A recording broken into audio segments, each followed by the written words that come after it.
Selamat pagi anak-anak, selamat datang dalam kegiatan MPLS SMP Negeri 7 Mengui. Nah, semoga kalian selalu dalam keadaan yang sehat di masa pandemi saat ini ya. Baik, pada pagi hari ini Ibu ingin menyampaikan materi yang berkaitan dengan wawasan Wiyata Mandala. Namun, sebelum itu izinkan Ibu memperkenalkan diri terlebih dahulu. Perkenalkan, nama Ibu Ida Ayu Budi Pramiari, tempat tanggal lahir Sandakan 10 November 1996, alamat Ibu Banjar Sandakan Kangin, Desa Sulangai, Kecamatan Petang, Kabupaten Badung. Di sini Ibu sebagai pengampu mata pelajaran Bahasa Indonesia. Baik, langsung saja kita kepada materi. Pada materi, mohon maaf, berkaitan dengan pengertian dari wawasan Wiyata Mandala. Nah, wawasan itu memiliki arti suatu pandangan atau sikap yang mendalam terkait suatu hakikat, seperti itu ya. Berikutnya ada kata wiyata yang berartikan pendidikan dan mandala itu berartikan tempat atau lingkungan. Jadi, wawasan Wiyata Mandala itu dapat kalian artikan sebagai suatu pandangan atau sikap hidup yang mendalam terhadap sekolah sebagai lingkungan pendidikan dan tempat menuntut ilmu, baik pengetahuan dan keterampilan. Nah, itu pengertiannya. Berikutnya akan Ibu sampaikan berkaitan dengan unsur-unsur dari Wiyata Mandala. Bisa kalian lihat dalam PowerPoint, yang pertama itu ada sekolah. Sekolah ini adalah lembaga pendidikan. Di sana kalian akan melakukan proses belajar mengajar. Jadi itulah tempat kalian untuk belajar itu adalah sekolah. Yang kedua itu adalah kepala sekolah. Kepala sekolah ini adalah orang yang memiliki wewenang dan tanggung jawab penuh atas penyelenggaraan pendidikan dalam lingkungan sekolah. Nah, yang ketiga ini ada guru dan orang tua. Jadi, guru dan orang tua ini harus berjalan beriringan atau berdampingan untuk mengemban tugas pendidikan seperti itu ya. Yang ketiga ada warga sekolah. Nah, siapa saja yang disebutkan sebagai warga sekolah ini? Tentunya kalian sebagai siswa, ibu sebagai guru, ada kepala sekolah, ada pegawai, dan ada petugas kebersihan. Itu termasuk warga sekolah harus menjalin keharmonisan. Yang terakhir itu adalah masyarakat, di mana sekolah ini akan berpedoman kepada masyarakat. Jadi lingkungan sekolah itu harus berkesinambungan dengan keadaan masyarakat di sekitarnya. Nah, pengertian dari sekolah itu merupakan seperti yang sudah Ibu katakan tadi, merupakan tempat penyelenggaraan proses belajar mengajar, menanamkan dan mengembangkan berbagai nilai, ilmu pengetahuan, teknologi, dan keterampilan. Jadi ketika kalian sudah memasuki lingkungan sekolah, berarti di situ tempat kalian untuk belajar mengembangkan potensi diri kalian. Nah, apa sih fungsi dari sekolah? Fungsi dari sekolah itu yang pertama, tempat berlangsungnya PBM, seperti yang sudah Ibu sampaikan tadi. Berikutnya, tempat anak didik bergaul, baik sesamanya dengan guru dan karyawan. Jadi, kalian itu ketika sudah berada di sekolah, itu kalian tidak hanya bergaul dengan teman kalian saja, tetapi bergaul dengan ibu sebagai guru dan pegawai dan orang yang ada di sekolah itu ya, warga sekolah. Jadi kalian harus bergaul di situ menjalin komunikasi yang baik.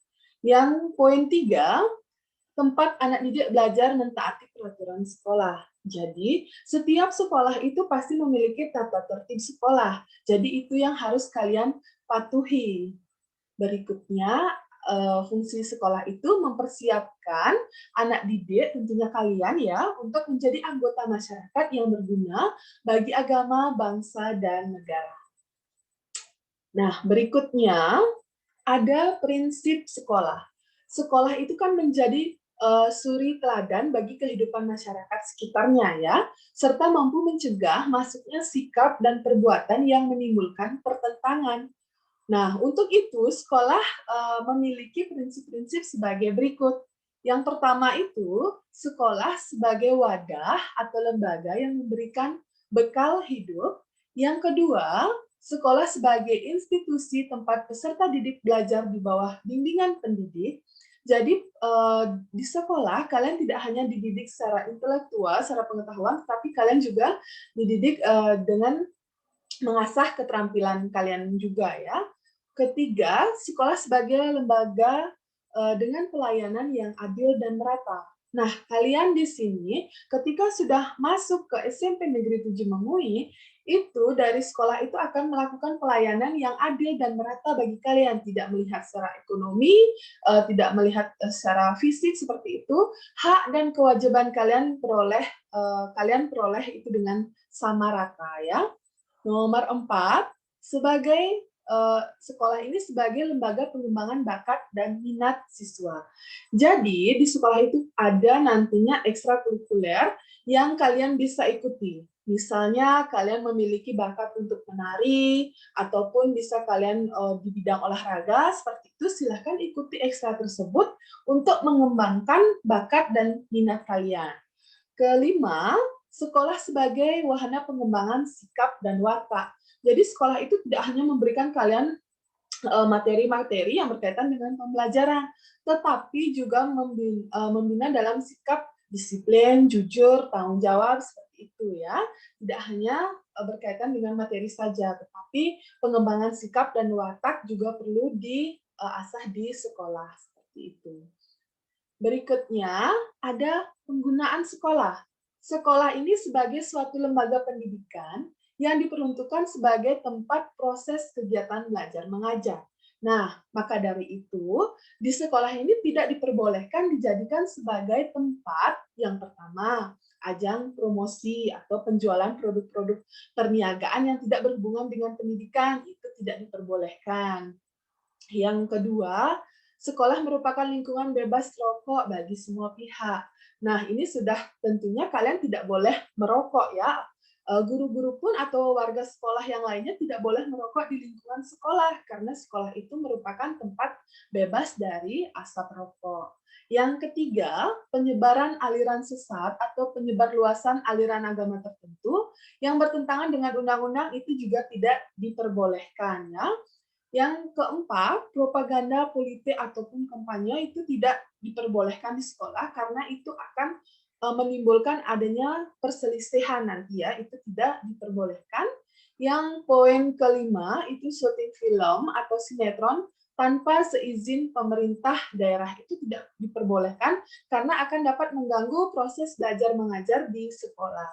Yang poin keenam, ini secara umumnya ya, di sekolah itu tidak diperbolehkan melakukan kegiatan-kegiatan yang dapat menimbulkan kerusakan, perpecahan, perselisihan, sehingga menjadi suasana sekolah itu tidak kondusif. Jadi itu sangat tidak diperbolehkan ya. Berikutnya ada penataan Wiyata Mandala dalam upaya ketahanan sekolah. Nah, untuk menjadikan sekolah ini sesuai dengan tujuan dan fungsinya, perlu dilakukan penataan Wiyata Mandala di sekolah melalui langkah-langkah berikut. Yang pertama, meningkatkan koordinasi dan konsolidasi sesama warga sekolah untuk dapat mencegah sedini mungkin adanya kegiatan atau tindakan yang dapat mengganggu proses belajar mengajar ya. Yang kedua, melaksanakan tata tertib sekolah secara konsisten dan berkelanjutan. Misalnya, dalam tata tertib itu kalian harus sembahyang sebelum melakukan pembelajaran. Jadi itu harus kalian lakukan dengan konsisten dan itu berkelanjutan. Berkelanjutan bisa saja kalian di rumah seperti itu ya, harus juga sembahyang walaupun tidak di sekolah. Poin ketiga, melakukan koordinasi dengan komite sekolah dan pihak keamanan setempat untuk terselenggaranya ketahanan sekolah. Jadi di sini harus adanya koordinasi apapun masalahnya, kita harus melakukan koordinasi dengan komite sekolah dan pihak keamanan setempat agar terselenggaranya ketahanan sekolah ini. Yang ketiga, mengadakan penyuluhan bagi orang tua dan siswa yang bermasalah. Nah, Ibu tekankan kepada kalian untuk tidak membuat sesuatu yang bermasalah seperti itu ya, karena nanti akan ada penyuluhan bagi orang tua kalian dan kalian terkait dengan masalah yang dilakukan. Jadi diusahakan tidak ada siswa yang bermasalah seperti itu. Poin berikutnya, mengadakan penyuluhan dan pembinaan kesadaran hukum bagi siswa. Nah, itu sekolah akan mengadakan penyuluhan atau pembinaan untuk kalian agar adanya kesadaran hukum dengan cara misalnya nanti akan ada dari Polres mana untuk memberikan kalian pemahaman misalnya terkait dengan kenakalan remaja seperti itu agar kalian tidak terjerumus ke hal-hal yang negatif. Berikutnya, pembinaan dan pengembangan keimanan, ketakwaan, etika bermoral Pancasila, kepribadian, sopan santun, dan disiplin. Berikutnya, pengembangan logika para siswa, rajin belajar, nanti agar kalian itu bergairah dalam menulis, gemar dalam membaca, menemukan informasi-informasi baru seperti itu ya. Poin berikutnya, mengikut sertakan siswa dalam kegiatan ekstrakurikuler dan pengembangan diri. Nah, seperti tadi, siswa itu harus ikut ya, mengikuti ekstra yang kalian inginkan, seperti itu. Berikutnya yang terakhir, mengadakan karya wisata dalam rangka pengembangan IP. Jadi karena sekarang masih corona, kemungkinan mengadakan karya wisata itu ditunda, tapi kalau sudah misalnya selesai, itu perlu dilakukan karya wisata, misalnya ke museum seperti itu, untuk menambah wawasan kalian terkait hal-hal ilmu pengetahuan, seperti itu ya. Nah, berikutnya ada tugas dan wewenang dan tanggung jawab kepala sekolah dalam hal pelaksanaan Wiyata Mandala. Yang pertama itu melaksanakan program-program yang telah disusun bersama komite sekolah. Jadi sebelum mulai ajaran baru, itu akan ada program-program yang disusun dengan komite untuk menjadi nanti dilaksanakan dalam proses belajar mengajar. Berikutnya yang kedua, menyelenggarakan musyawarah sekolah yang berkaitan yang melibatkan pendidik, OSIS, komite sekolah, tokoh masyarakat, serta pihak keamanan setempat. Yang ketiga, menertibkan lingkungan sekolah, baik yang berbentuk perangkat keras, sarana prasarana ya, dan perangkat lunak, peraturan-peraturan, tata tertib, tata upacara, dan lain-lainnya. Seperti itu. Jadi di situ akan dilihat apakah tempat duduknya masih layak digunakan, mejanya masih layak digunakan, ruang kelas itu sudah lengkap, alat-alatnya misalnya ada papan tulis, seperti itu harus dicek ya. Kalau sudah tidak layak digunakan, jadi itu harus dibelikan yang baru seperti itu ya. Poin nomor 4, mengadakan pertemuan baik rutin maupun insidental yang bersifat intern sekolah. Jadi intern itu maksudnya ada kepala sekolah, ada pendidik, guru, atau orang tua siswa dan siswa. Itu ya. Yang ke poin kelima, menyelenggarakan kegiatan yang dapat menunjang ketahanan sekolah seperti pramuka, itu ya, PMR, paskibraka, kesenian, dan lain sebagainya.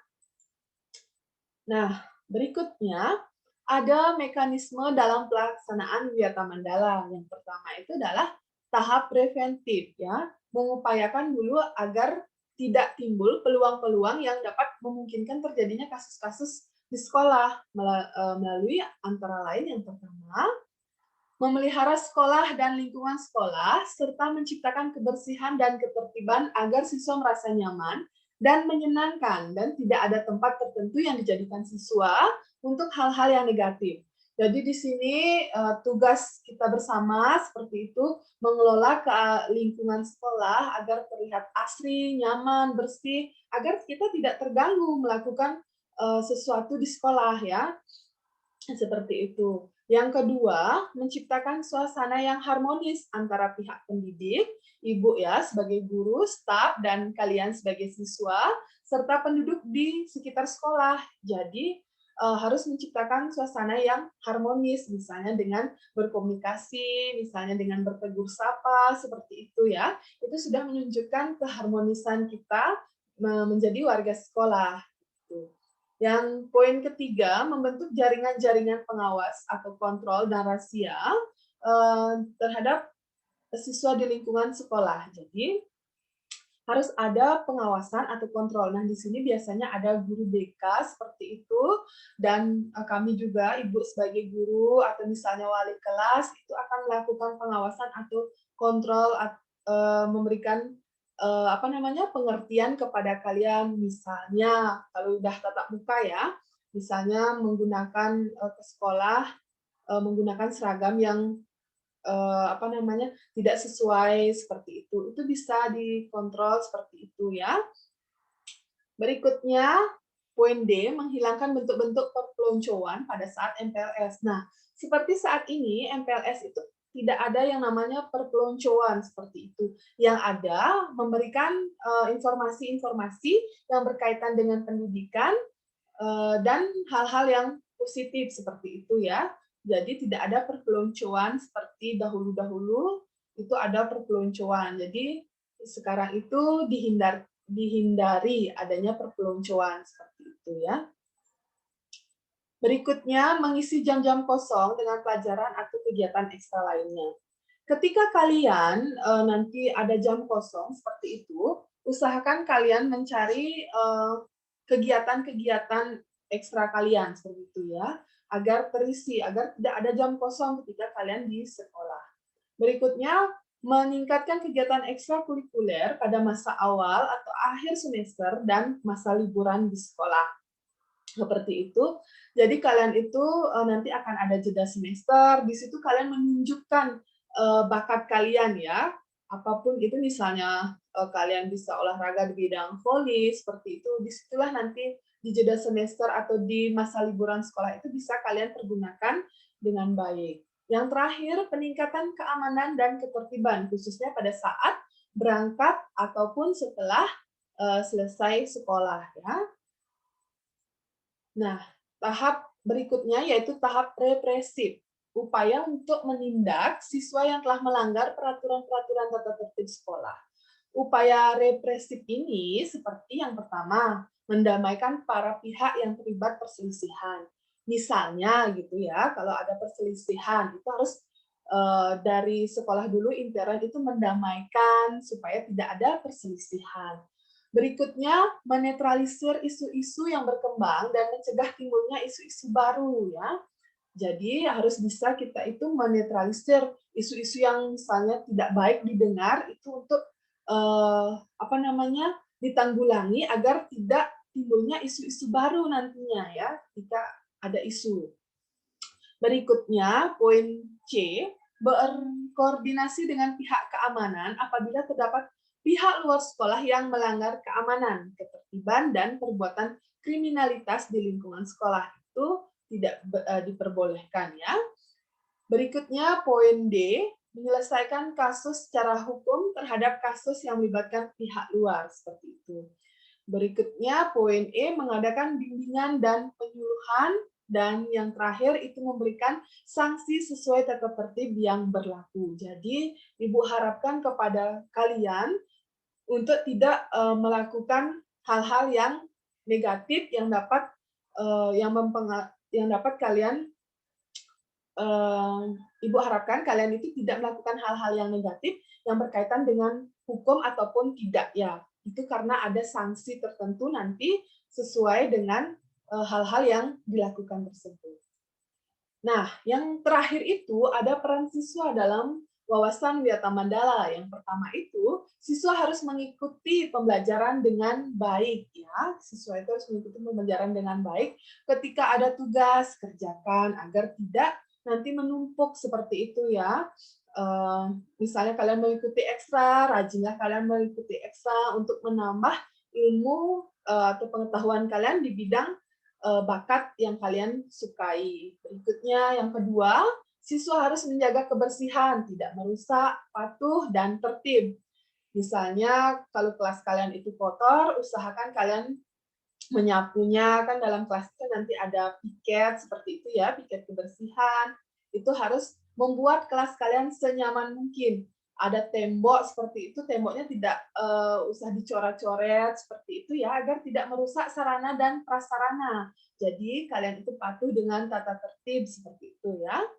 Poin ketiga, siswa harus berperan aktif pada kegiatan sekolah. Jadi kalian itu dituntut untuk mengikuti ekstra-ekstra kurikuler, misalnya ada kegiatan lomba, seperti itu kalian harus ikut berperan aktif dalam kegiatan sekolah. Yang terakhir, siswa wajib melaporkan segala gejala dan gangguan yang terjadi di sekolah kepada guru ataupun kepada kepala sekolah. Jadi ketika kalian sudah ada gangguan seperti itu dalam artian misalnya ada perselisihan atau apa, kalian itu harus segera menghubungi guru atau yang terdekat guru wali kelas kalian dan kepala sekolah seperti itu ya, atau guru yang lainnya juga boleh. Nah, itulah peranan siswa dalam wawasan Wiyata Mandala. Untuk itu, eh, Ibu akhiri dulu sampai di sini materi yang berkaitan dengan wawasan Wiyata Mandala. Jika ada kesalahan kata, mohon maaf. Sampai berjumpa nanti ketika pembelajaran bahasa Indonesia ya. Ibu, hanya itu yang dapat Ibu sampaikan. Sekian dan terima kasih.